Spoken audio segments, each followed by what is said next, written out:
Entre el 29 de abril y el 5 de agosto de 1973, Chile ganó su opción de definir su ida al Mundial de Alemania de 1974 en tres partidos frente a la selección de fútbol peruana.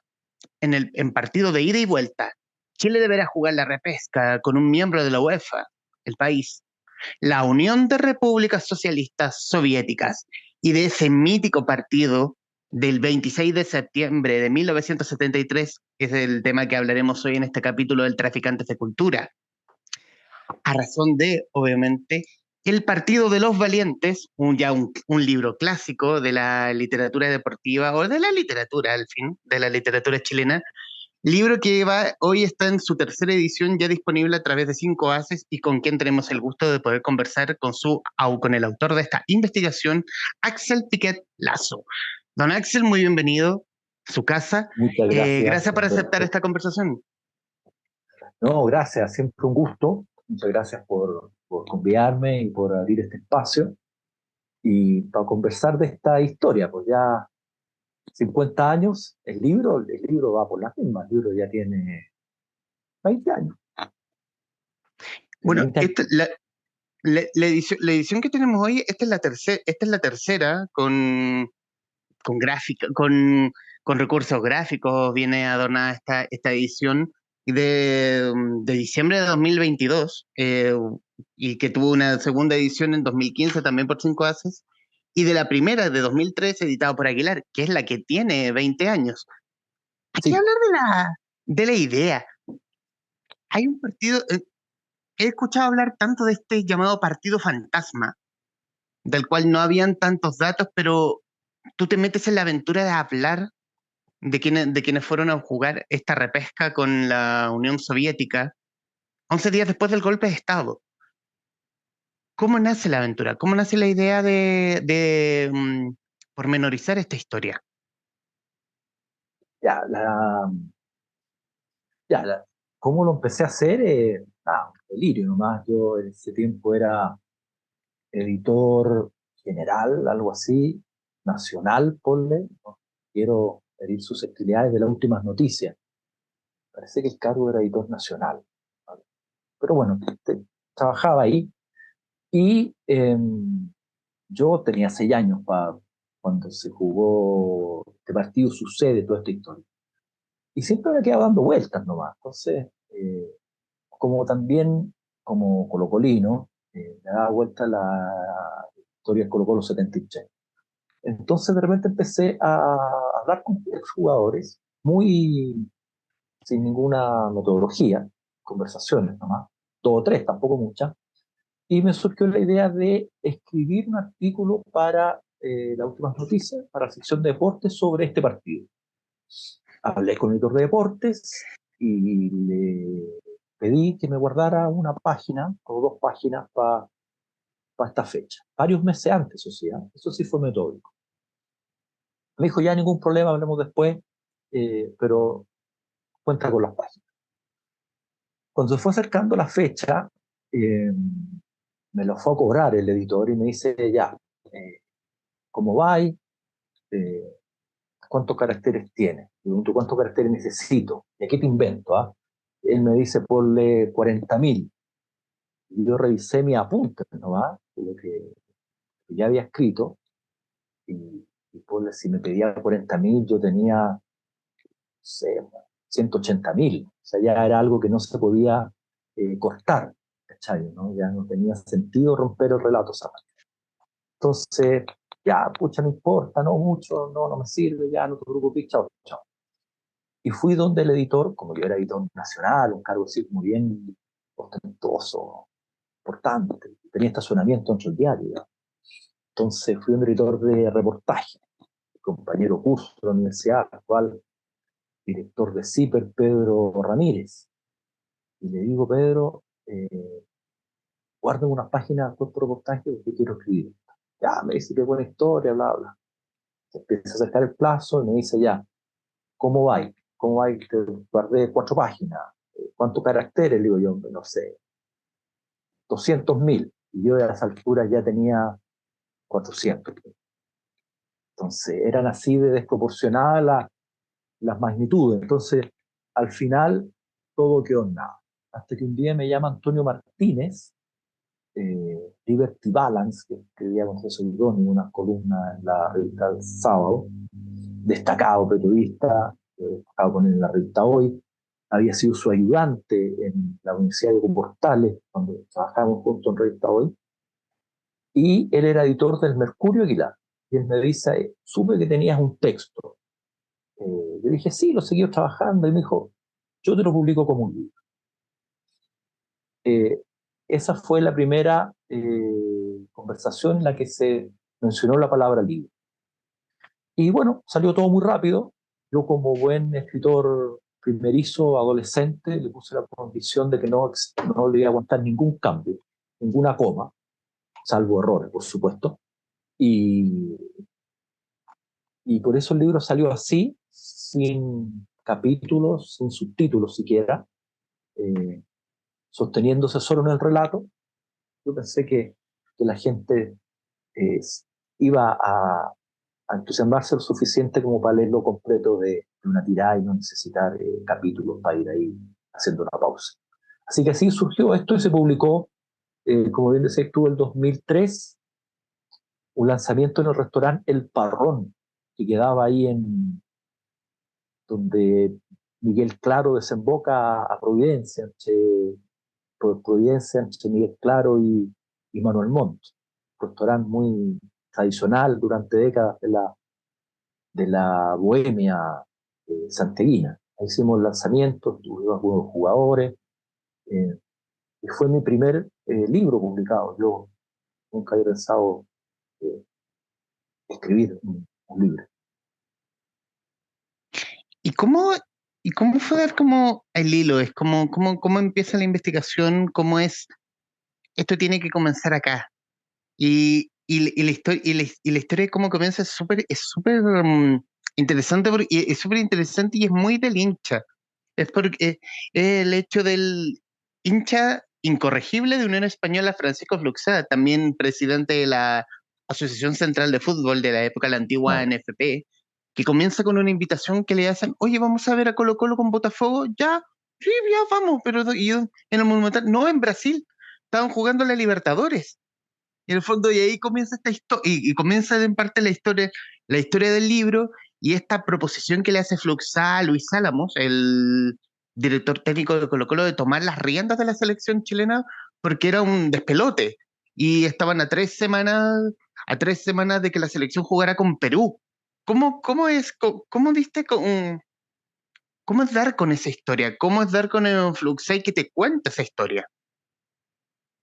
Mira, tuve la suerte de que ahora aparece lógico, ¿no? Pero ese yo no me había dado cuenta, de Pajarón, que como no se había escrito nada de este libro, todos quienes participaron de esta historia, porque se ha escrito en este libro, nada de esta historia, perdón, todos los que participaron en ella tenían muchas ganas de hablar de esta historia.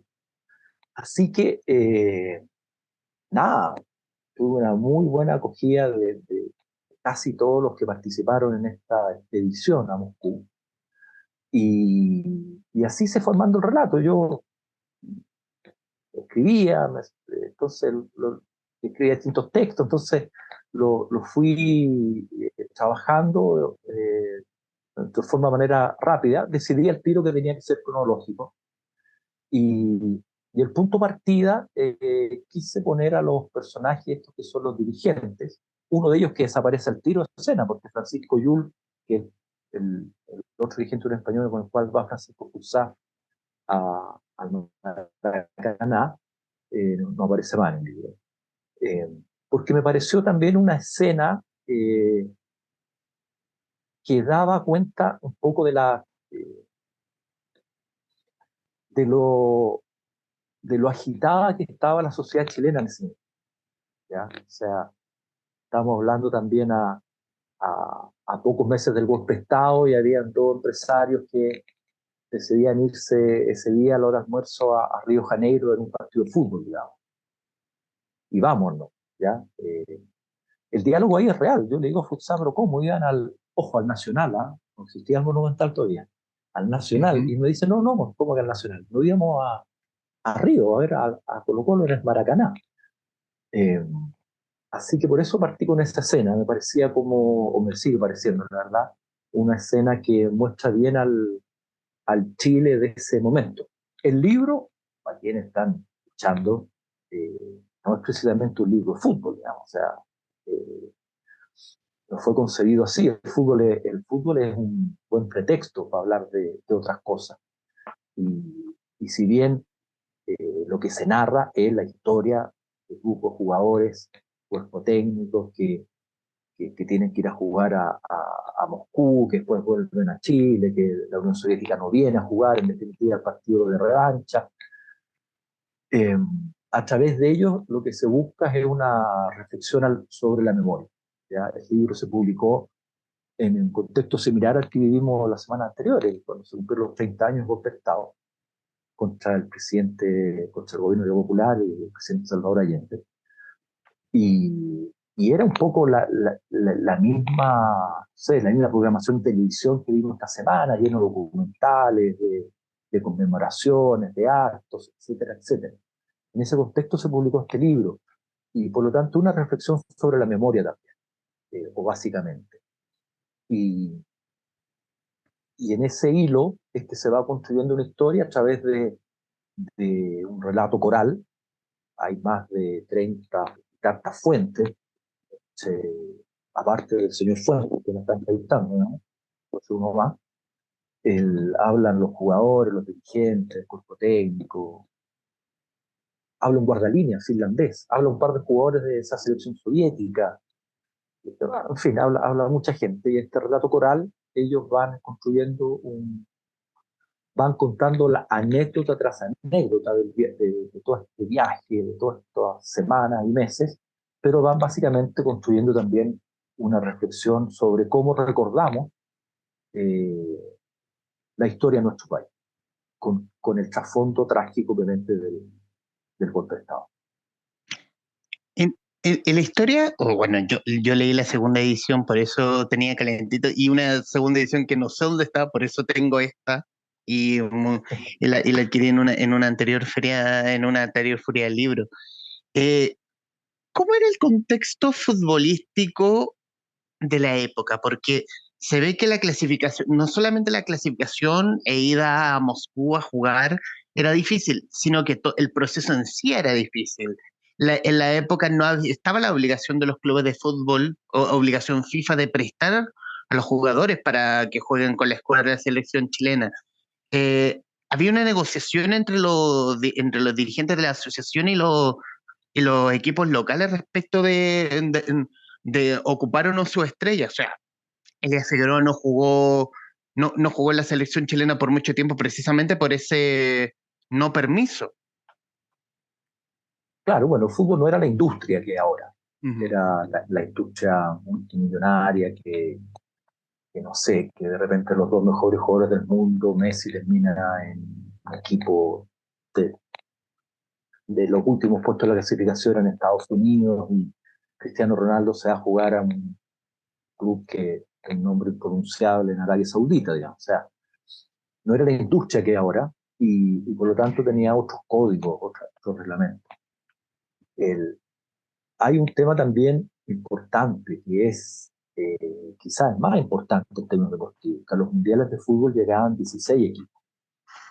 Entiendo que al del próximo, o sea, el próximo que toca, que en Estados Unidos, Canadá y México al mismo tiempo, van a ir 48, ¿no? Ahí entran todos. O sea, ahí está el tema, ¿no? Que la Sudamérica entran 7, entonces ya, ¿cómo no Ujú. vamos a ir? O sea, demasiada mala suerte. En ese tiempo iban 16 equipos de todo el plan. Entonces, por eso había tanto repechaje. Chile tenía que jugar el grupo 3 sudamericano con Perú y con Venezuela. Y Venezuela no se presentó a jugar porque no tenemos equipo, no vamos. Entonces quedó solo, como decía tú al principio, los dos partidos con Perú. Como en Lima ganó Perú 2-0 y en Santiago ganó Chile 2-0, no hubo otra manera de definirlo que con un tercer partido que se jugó en Montevideo, En el que el Chile ganó 2-1. en que Chile gana 2-1. Ujú. Eh, por lo tanto, gana el grupo 3 de Sudamérica. Y el ganador del grupo 3 de Sudamérica tenía que jugar con el ganador del grupo 9 de Europa, que estaba Francia, Irlanda del Norte, la Unión Soviética, y no me acuerdo si había, parece que había un cuarto libro, ya lo he olvidado. La Unión Soviética gana el grupo 9 y por lo tanto se tiene que enfrentar con Chile. Lo cual en un momento fue la coincidencia, justo el gobierno de la Unidad Popular, Chile socialista con la Unión Soviética, se hacen recepciones en la embajada soviética acá en Santiago, eh, se, Aeroflot, que era la aerolínea soviética estatal, obviamente, pone a disposición un vuelo charter para llevarse a la selección, y dar invitados y la prensa entera, etcétera, etcétera. Se hace un sorteo, la Asociación Central de Fútbol, como bien precisabas tú, con su nombre antiguo, eh, y salen elegidos ahí todos los medios que van, y el que sale perjudicado es el Mercurio, que no sale, curiosamente, sorteado para ir a cubrir el partido en Moscú. Por eso es que eh, los dirigentes del fútbol, una vez que saben que el Mercurio no va a ir, toman medidas para subirlo, integrarlo a la delegación oficial. Hacían pasar al turista del Mercurio como parte de la delegación para que pueda estar todos los medios representados. Y por eso es que luego del golpe de Estado, obviamente no hubo más ceremonia en la embajada soviética, no hubo charter de Aeroflot, y todos los periodistas quedaron fuera. Y el único que pudo ir fue el del Mercurio, que estaba en la delegación oficial. No hay otro motivo, fue suerte nomás del colega que estaba en la delegación oficial desde antes del golpe de Estado y por lo tanto pudo después seguir y tomar el viaje rumbo a Moscú. Entonces, esa situación del fútbol es re importante, digamos. O sea, en lo deportivo habían 16 equipos. Era muy competitivo el tema. No era la industria que ahora, por lo tanto, todo era bastante precario con lo que se ve ahora. En el libro hay una parte, Francisco Puzá describe las oficinas de la FIFA en Zúrich. Y él dice, eran la típica casa que uno veía en Ñuñoa, la calle José Domingo Calle.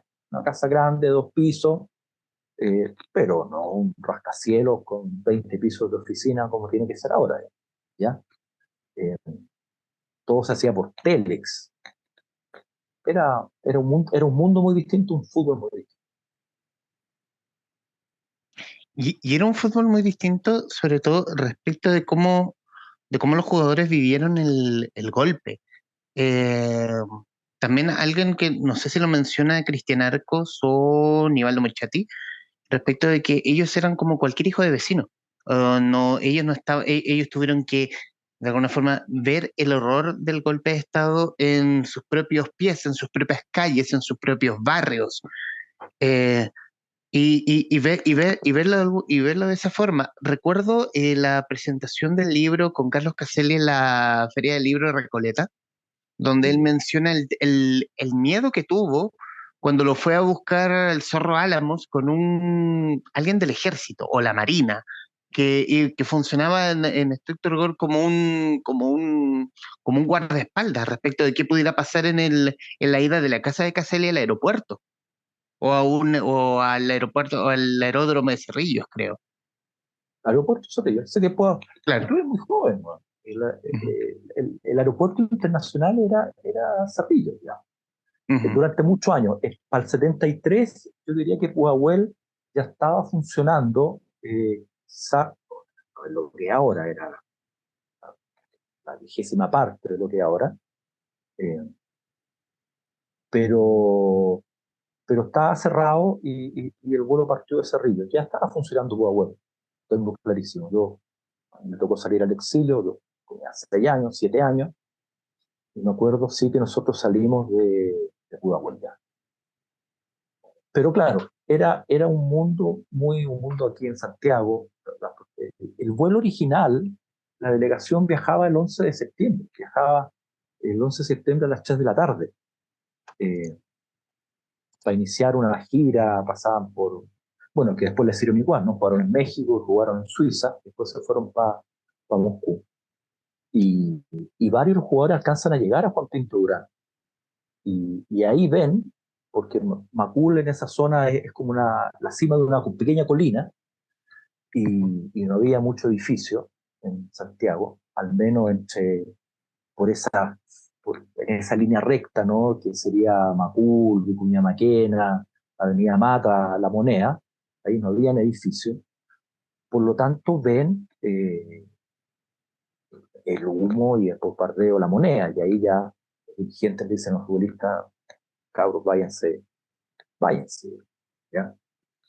Y ahí está el tema, ¿no? De los tres jugadores de equipos de provincia, Eduardo Herrera, Nelson Vázquez, el gran Ayuya Muñoz, que están alojados en el Hotel Carrera. El Hotel Carrera es donde ahora está la Cancillería, ahí en la Plaza de la Constitución. A 60 metros será del Palacio de la Moneda.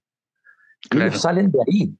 Ellos ven ya a esa hora, cuando salen temprano rumbo a Pinto Durán, tienen problemas para salir de ahí porque ya hay movimiento de tropas. Está empezando, o sea, el golpe de Estado ya está en marcha. ¿Ya? Más problemas tuvieron después para volver, porque tienen que volver a meterse en medio de las balaceras hasta llegar de nuevo al Hotel Carrera, ¿ya? Y ya con la Moneda ya, ya bombardeada, ya con Allende muerto, eh, ya con festejos de periodistas básicamente norteamericanos y de medios de derecha chilenos en el bar del Hotel Carrera. De hecho, ellos cuentan que no le abrían la puerta del hotel y que pudieron echar solo porque de repente ven que se abre la puerta y sale un tipo militar que sale de la puerta, según una película, se sube al tanque, echa a andar el tanque y se va, digamos. Y ahí ellos se cuentan. Sutil.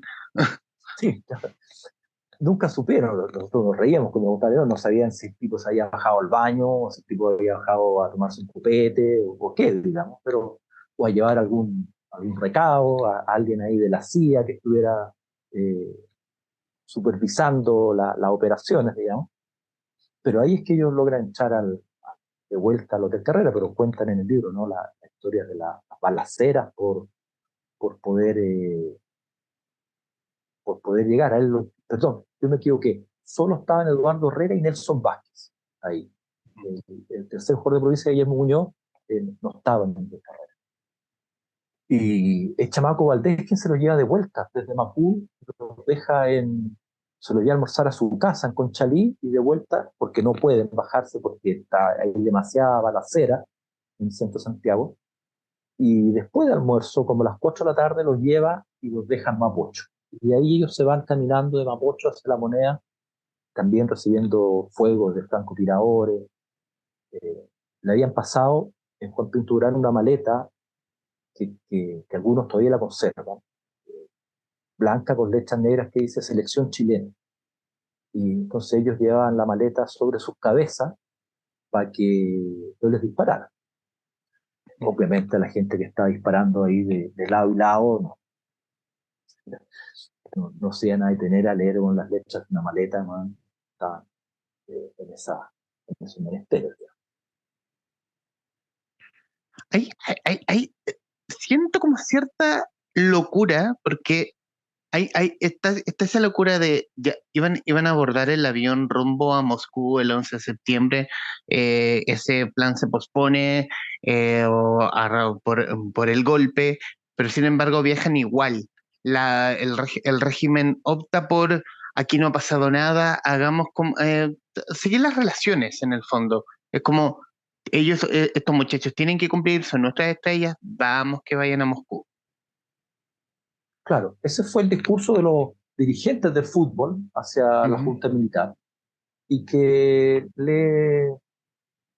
se las compraron. Ahora, yo diría que un discurso que tú hablas con los dirigentes de ahora y todos te dicen es correcto, es lo que había que hacer, digamos. O sea, había que cumplir el compromiso deportivo, había un trabajo de años de la selección que estaba dando frutos, se habían ganado los jugadores y el cuerpo técnico la opción de ir a un mundial.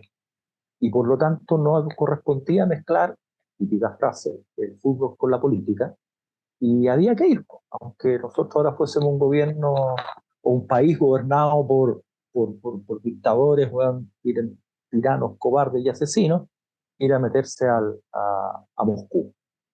Eh, y que tenía también lo suyo, ¿no? Al menos mi opinión, digamos, ¿ya? Eh, Ujú. Muy distinto, sin duda, eh, pero también tenía lo suyo. Entonces ellos van a hablar con lo, empiezan a recorrer, a recurrir, perdón, a todos los caminos que podían tener hacia los militares. Fusá era pariente político del general Zurieta, si no me equivoco, tío del que después fue comandante en jefe, porque Zurieta ya había estado antes en esos altos grados del ejército. Eh, el médico de la selección era funcionario de la Fuerza Aérea, por lo tanto él también llegó a hablar con el general Lee para interceder y para que el equipo chileno pudiese viajar. Y al final los militares hacen el raciocinio que tú dices, digamos, puta, hay que ir, pues, hay que cumplir el compromiso histórico, dejar bien puesto el nombre España. Y, y de hecho, una vez terminado el partido, eh, llega, perdón, el general Pinochet, el dictador Pinochet, envía un telegrama de felicitación muy sentido, muy pachotero a la delegación chilena a Moscú. Porque por el tema de las comunicaciones tan lentas de aquellos tiempos llega, sin embargo, llega cuando ya se había ido la delegación, que se fue esa misma noche. Jugaron y como a las 3 4 de la mañana se fueron al aeropuerto. Entonces, no alcanzaron a recibir el telegrama enviado por Pinochet, salvo que algún funcionario soviético haya eh, hecho las cosas más lentas que de costumbre para que no le llegara, pero ese mensaje de Pinochet era muy pachotero, felicitándolos por el resultado obtenido. Y el recibimiento de los moscovitas, de los rusos, eh, ¿hay, está esa frialdad del ruso o hay algo más respecto de la recién asumida junta militar chilena? No, yo creo que es la frialdad lava, para no cargárselo con recursos, digamos. Pero Ujú. además la falta de información. Eh, Efectivamente, ya no ese partido no se difundió. Eh, Hay una escena que está, yo creo, ya en no sé, parece que no está en la primera edición, pero la segunda edición del libro parece que ya está, que es que cuando los dirigentes chilenos van a la oficina de, no sé, de la Federación de Fútbol Soviética y preguntan por qué hay tan poca difusión del partido, el dirigente soviético le pide que lo acompañen y abre una puerta de una pequeña bodega en las oficinas de ellos y les muestra que la bodega está llena de los afiches que el gobierno prohibió que se pegaran en las calles promoviendo el partido. De hecho, todos se sorprenden cuando ven que el estadio Lenin se llena, eh, se juega con el estadio lleno. Eh, Había mucho fervor en la Unión Soviética en ese tiempo por ese equipo. Ese equipo venía a ser campeón olímpico en los Juegos Olímpicos de Múnich del año 72. Eh, Venían de ser, o fueron después, la última Eurocopa, fueron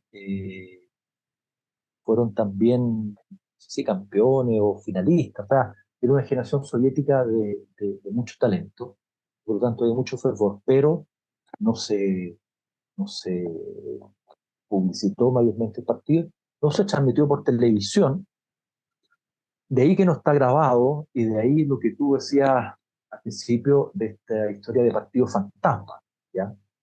Y de ahí también, para cerrar un poco el círculo, nace también el interés mío por contar la historia, pero para terminar de entender una historia que de niño yo no había entendido muy bien, digamos, porque tenía 6 años, ¿no? y, y también el interés de quienes participaron de contar su versión. Eh, por eso partió Fantasma, porque no hay registro, pese a que hay versiones que sí se grabó por equipos de televisión europea.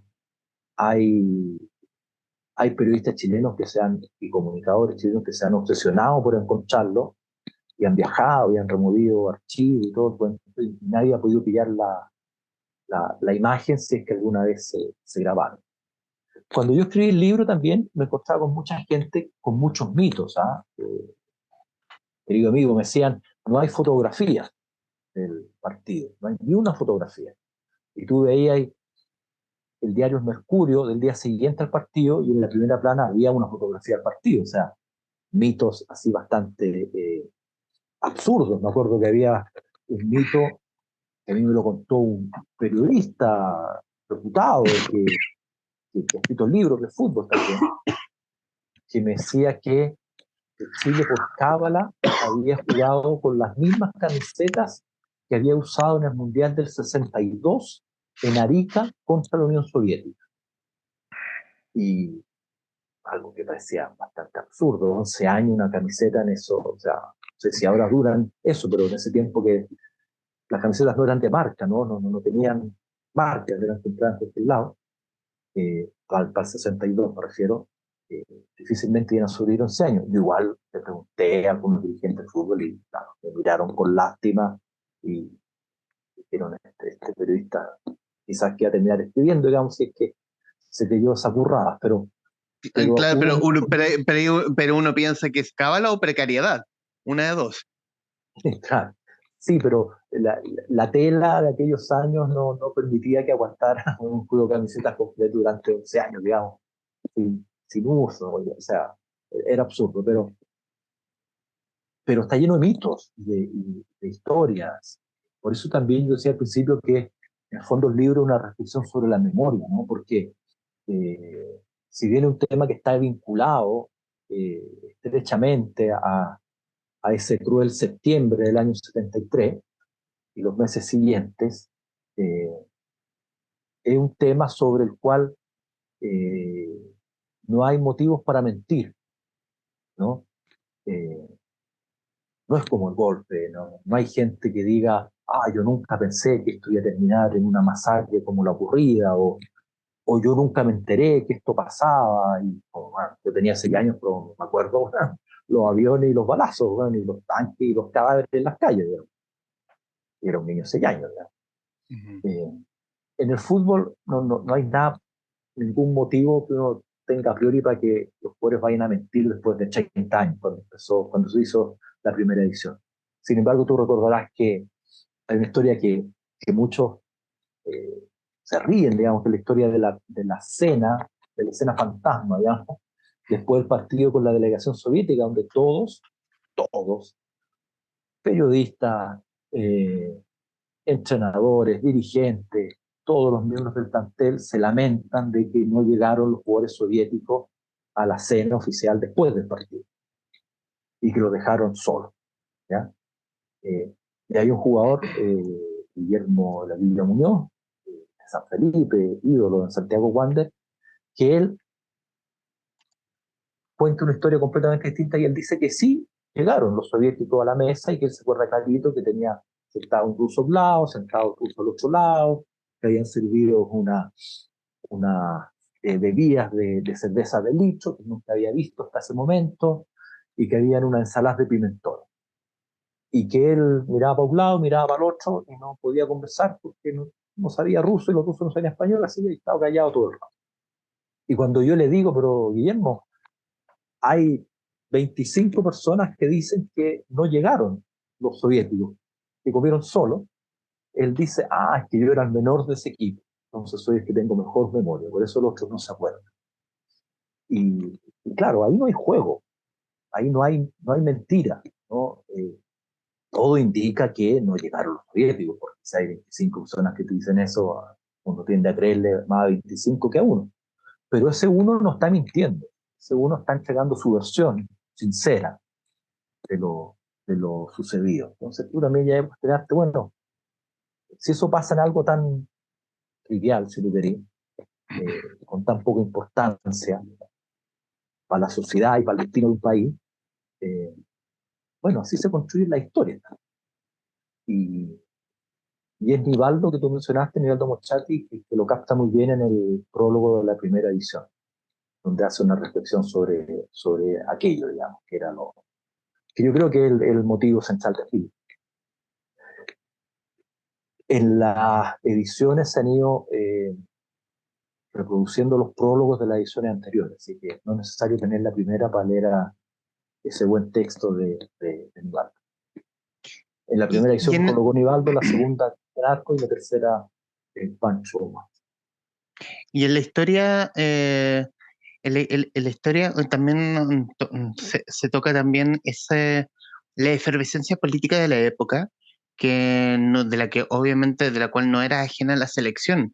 O sea, estaba como una reproducción de la misma sociedad, pero a su vez todos estaban en una misma línea que era el fútbol, defender la camiseta de Chile. Eh, el Pollo Vélez y Carlos Caselli, gente declarada de izquierda, eh, versus Elías Figueroa como un simpatizante de la derecha.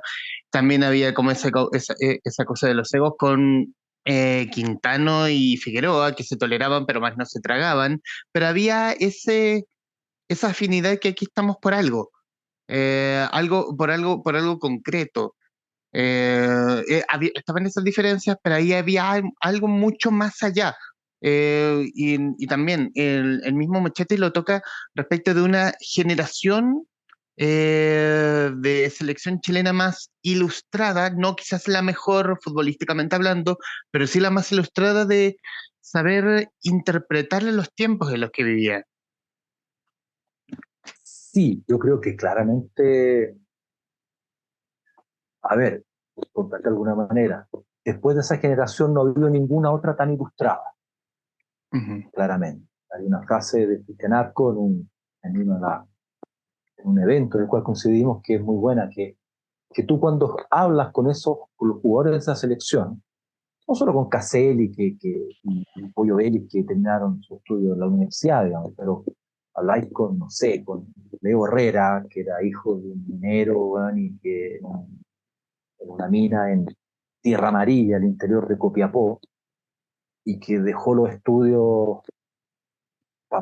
y que, no sé, y que ya a los 14 años trabajaba en la mina, y después termina jugando selección chilena yendo a todos lados, o con el Loco Páez, con Guillermo Páez, la Juan Antonio Río, eh, cabro de la Pobla, sin duda alguna. Tú hablas con ellos y te das cuenta del sentido que tiene esa frase, que es más que una consigna, que es luchar por una educación pública, gratuita y de calidad. Por cómo hablan, básicamente. No hablan en coa, no hablan tratando de imitar el acento de algunos pandilleros o, o de algunos raperos, ¿ya?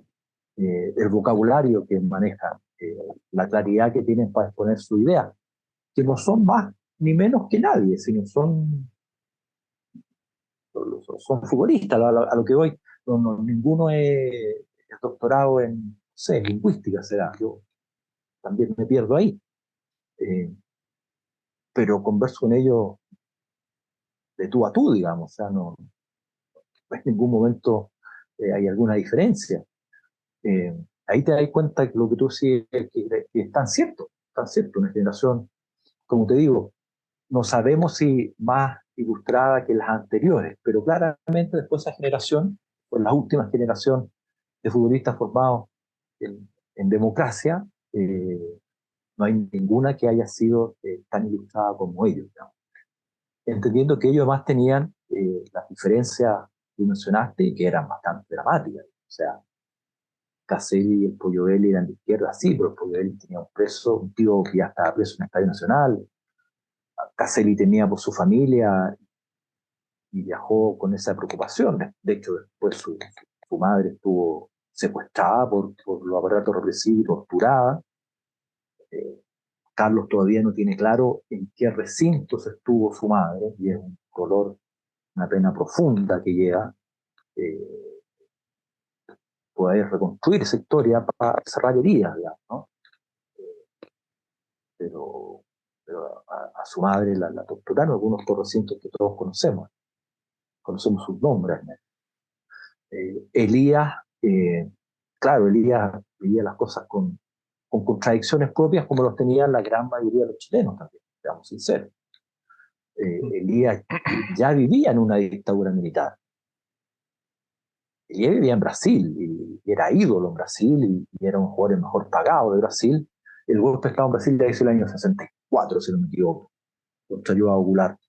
Y estábamos en el 73, o sea, una dictadura militar consolidadísima, donde Elías además ya llevaba varios años jugando.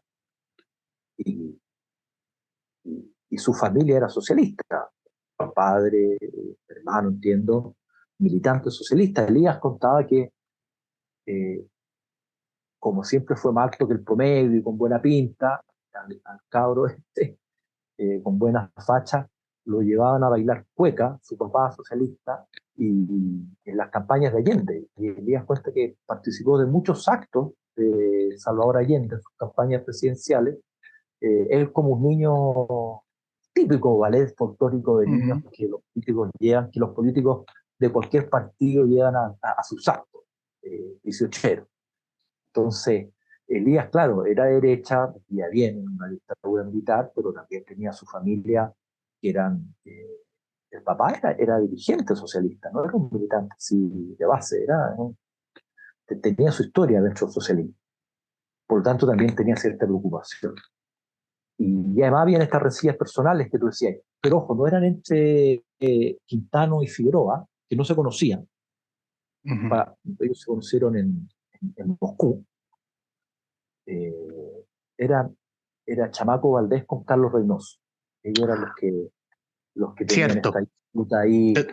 Y tuve la nunca se sabe confusión. si los periodistas la agrandaban, ¿ya? Los dos consultados sobre esta diferencia, obviamente son pueblos muy diplomáticos al respecto, pero, pero claro, al final todas esas diferencias políticas, sociales, de donde vivían, si eran amigos o no, si compatibilizaban bien en la cancha o no, a la larga ellos la sintetizan, como dices tú, en la voluntad férrea de ir a cumplir un compromiso deportivo que además les podía permitir una gloria deportiva, que era jugar un mundial, que es lo que todo jugador de fútbol desea, o lo que casi todos los niños desean cuando son niños, ¿no? Y entonces para ellos era importante, en una época que, como decía, de ese grupo, entiendo que para el Mundial del 66, porque el del 70, que fue en México, Chile no clasificó, en el Mundial del 66 sobrevivían como futbolístico me refiero, si no me equivoco, Juanito Olivares, arquero, y Elías Figueroa, que había ido al Mundial no sé, a los 17 años, una cuestión así, pues era un monstruo Elías. Elías que no jugaba con la selección desde el año 67, ya 6 años, por esto que también mencionaste tú, que todavía no existían las fechas FIFA y todas esas cosas, por la obligación de prestar a los jugadores. Elías llevaba 6 años sin jugar con la selección de Chile. No le daban permiso a los clubes para que no se lesionara, para que no se cansara, etc. Así que para él también fue muy importante ese viaje. Conoció a una generación en el avión que lo llevó de Frankfurt a Moscú. Y se fue a puro pulso de Brasil a Moscú, averiguando dónde se alojaba la selección. Y Sí, como dice, con las mínimas prendas en el fondo, y $200, creo. tal cual. Él sale de un partido internacional en, no me acuerdo si en Río o en Sao Paulo, y de ahí, cuando termina el partido, los dirigentes le dicen, ya, te damos permiso para irte a Moscú con la selección. Y Díaz dice, ya, pero ¿y mi pasaporte? Y aquí está tu pasaporte. Porque era política de todos los clubes, de todas partes, de retener el pasaporte, lo tenían los dirigentes, justamente para que los jugadores no se arrancaran, ¿ya? Eh, entonces, ahí le pasa y Elías dice, ya, pero pásenme plata, no tengo plata para dejar, y ahí le pasan, creo que le pasan como 100 o $200 para que se fuera. Y lo hace todo por su cuenta, ¿ah? Elías, eh, pucha, han pasado 50 años, han pasado 20 años del libro, pero, a ver, pero cuento sí, Elías tenía muchas ganas de hablar y de contar su versión de ese viaje, porque la versión que hasta ese momento se escuchaba era una versión de que todo había sido muy bien planificado, ¿ya? Sobre cómo el viaje de Elías, dónde se iba a encontrar con la selección, etcétera, etcétera. Y Elías, en el libro, desmiente todo eso que se escuchó durante 30 años. Él viaja en la versión, él viaja, se entera ese mismo día después del partido.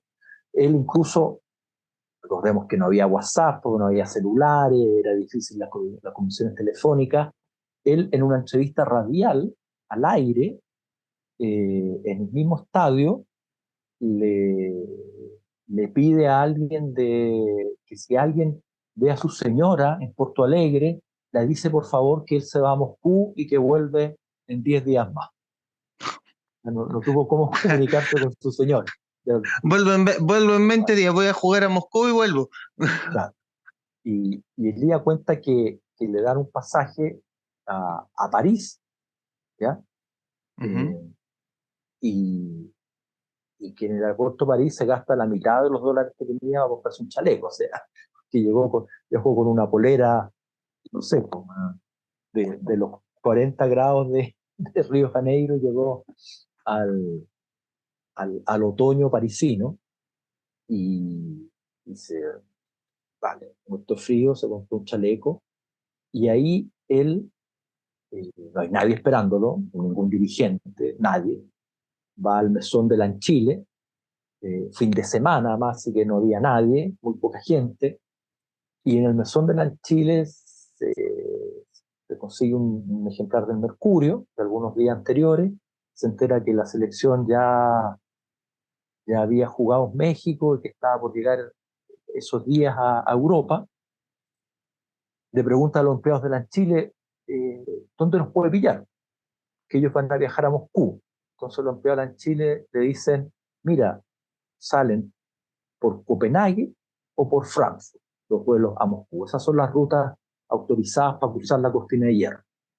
¿Ya? No salen de cualquier aeropuerto, solo de Copenhague o de Frankfurt.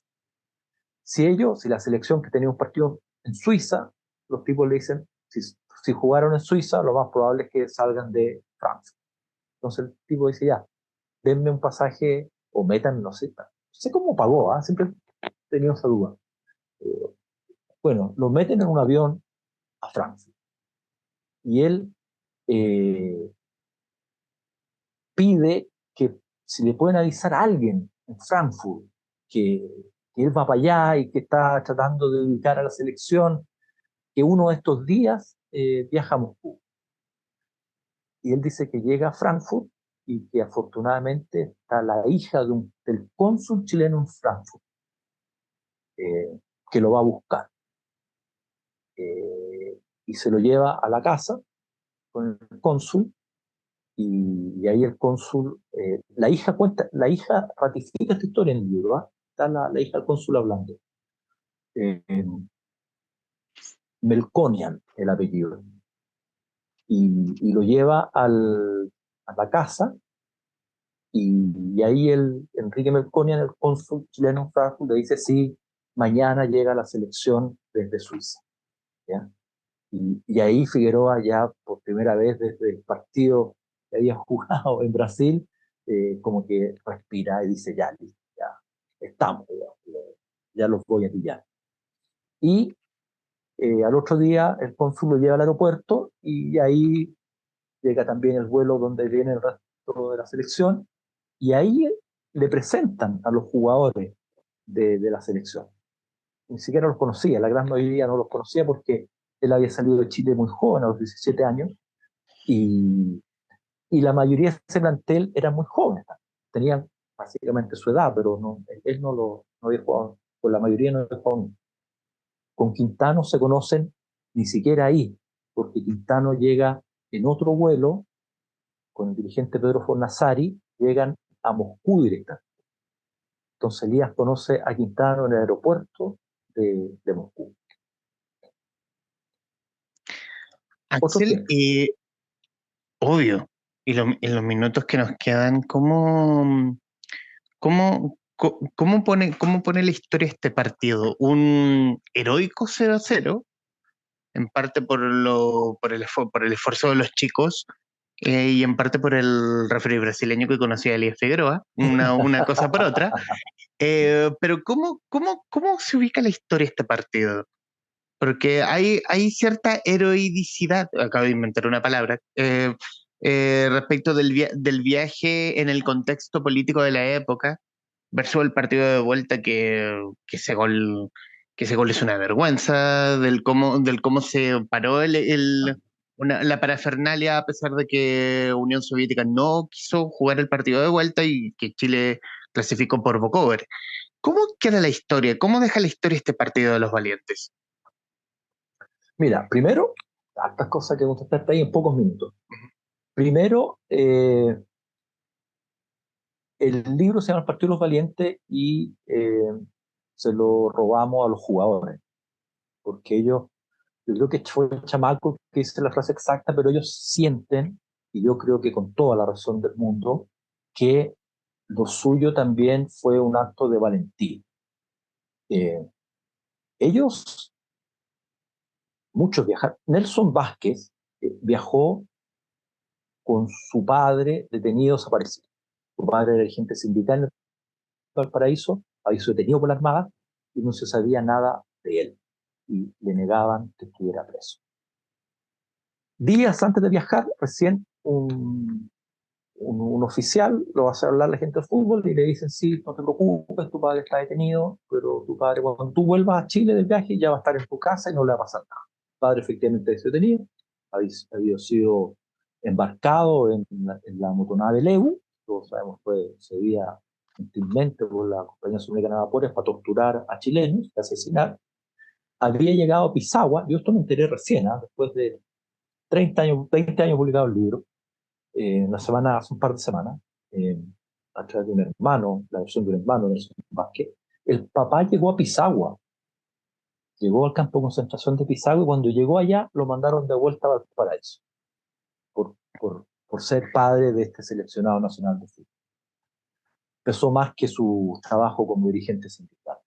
Entonces ellos viajaron en situaciones bastante terribles. No sabes, cuando ellos dicen, nosotros no sabíamos qué le iba a pasar a nuestra familia en Chile, es efectivamente sí. No hay un ápice de exageración. Ellos no tenían cómo enterarse, no tenían comunicación con las comunidades. Los llamados telefónicos se les cortaban. Casi le contaba que le costaban 3 horas comunicarse desde México a Santiago de Chile y le contestaban y se cortaba la comunicación porque la comunicación era análoga, digitales, bueno, que te costaban. Eh, Por lo tanto, eran sin duda valientes. Fíjate que ellos también enfrentaban versiones como que, ¿para qué van a ir para allá? Eh, los rusos los van a tomar como rehenes. En el marco de la Guerra Fría, los van a dejar presos allá y van a exigir que los militares chilenos liberen a los dirigentes comunistas para cambiarlos por ustedes. No vayan. Esto lo cuenta el médico que era oficial de la Fuerza Aérea. Y la Ujú. Fuerza Aérea le dicen que no viaje, que él como oficial de la Fuerza Aérea va a quedar rehén cuando los rusos se enteren que él es un oficial de la Fuerza Aérea de Chile. Y el tipo dice, no, ¿cómo se te ocurre en mi lugar estar con esta selección? Soy médico, voy a ir a cumplir mi deber. Y va y vuelve sin ningún problema. Pero ellos se veían enfrentados también en esa situación. Entonces, cuando ellos ya mayores, yo lo entrevisté por este libro, el chamaco y los demás te dicen, mira, nosotros sentimos que fuimos valientes, eh, yo me encontré la razón y por eso titulé el libro de esa manera. Ya. ha sido divertido después y obviamente grato para uno que al final el título del libro haya como trascendido y a este partido se le llama como el Partido de los Valientes coloquialmente, digamos, pero eh, eh, apropiándose el nombre del libro, digamos, maravilloso. Eso por una parte. Y lo segundo es recalcarte un tema que no es lo principal, pero que respecto a cómo se ve en la historia del fútbol chileno este partido. Este partido efectivamente, más que por su calidad técnica, eh, importa porque Chile fue a un mundial de fútbol derrotando a una potencia del fútbol europeo, derrotando a una selección peruana que era una joya, era la generación dorada del Perú y que no ha vuelto a repetirla de esa manera.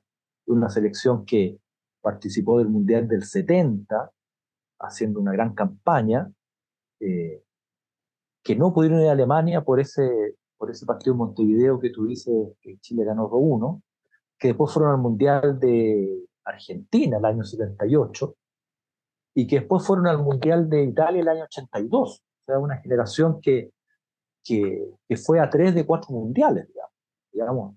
Y la nuestra actual, los Alexis Sánchez, los Arturo Vidal, clasificaron a 2 y después a los últimos 2 no fueron.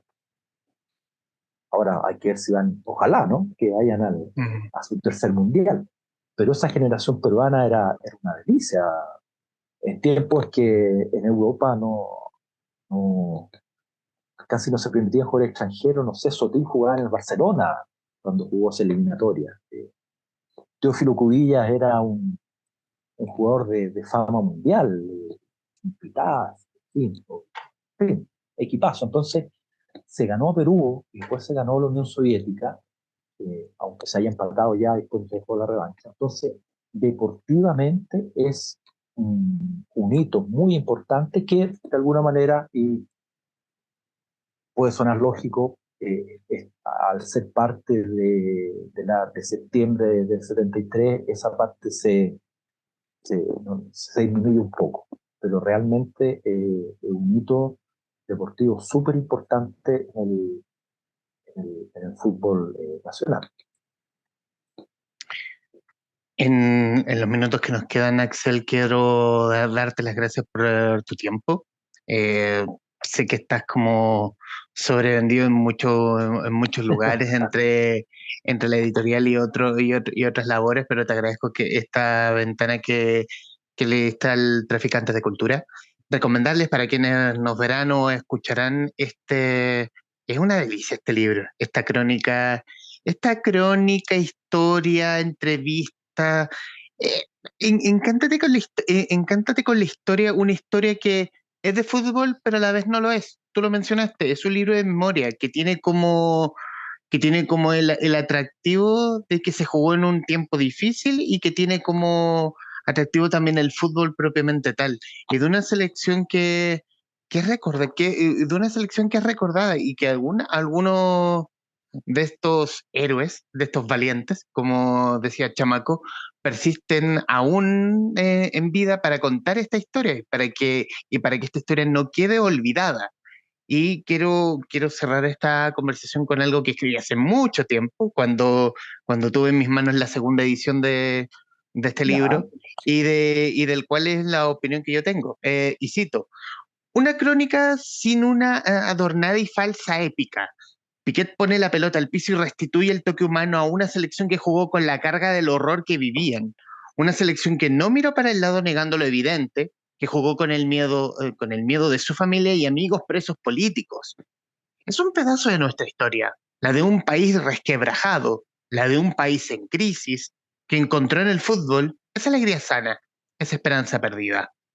Axel Piquet en el Traficantes de Cultura. Mi estimado Axel, muchísimas gracias por tu tiempo.